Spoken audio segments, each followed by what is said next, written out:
C'était le café le plus spécial et le meilleur de ma vie. Salam alaikum, Lilia Bekar, créatrice de Kera Céramique Café. Alors Anna, à la base, je suis française, où j'étais pas gare tout le domaine à la céramique, je travaillais dans le fitness et j'ai étudié le marketing. Un jour, lors de vacances, et je cherchais une activité au Haous, j'ai trouvé de la poterie. Et finalement, c'est devenu une passion, la poterie. Quand j'étais en France, j'ai trouvé le concept de café céramique et j'ai eu envie de ramener la même chose à Fzaïr. Café céramique, en fait, c'est un endroit, une passerelle entre l'artisanat et les gens qui n'ont jamais fait de céramique. C'est un endroit où tout le monde peut fabriquer des objets, passer un moment agréable et repartir avec sa propre création. Donc une fois j'étais en vacances, je cherchais une activité à faire et j'ai trouvé un atelier de tours. Et j'ai beaucoup aimé. Donc, quand je suis rentrée à Fzaïr, j'ai cherché des ateliers pour continuer à apprendre. Donc, j'ai trouvé quelques ateliers de modelage, de tours pour continuer à m'exercer. Mais il n'y avait jamais un endroit qui correspondait vraiment à ce que je voulais faire, l'image d'un vrai café céramique où on peut en même temps grignoter un gâteau, prendre un café et fabriquer un objet, discuter avec sa famille, ses amis.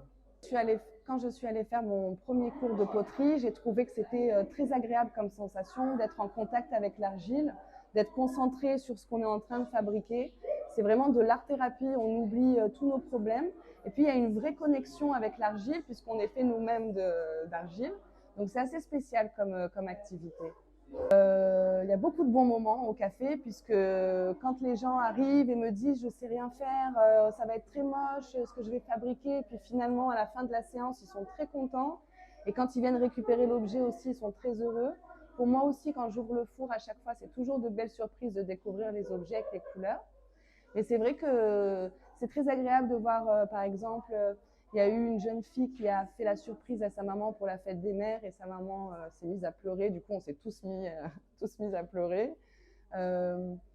Les couples qui viennent fêter leur 1 an. J'ai eu des parents aussi qui sont venus fabriquer des objets pour les 1 an de leur petite fille, le plateau pour poser le gâteau, etc.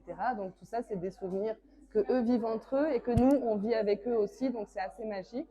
Moi, mon plus beau souvenir des objets que j'ai fabriqués, forcément, c'est le premier que j'ai fabriqué. Autour, c'était une tasse à café. Et la première fois que j'ai fait mon café dedans, c'était le café le plus spécial et le meilleur de ma vie. C'était vraiment particulier d'utiliser un objet qu'on a fabriqué soi-même.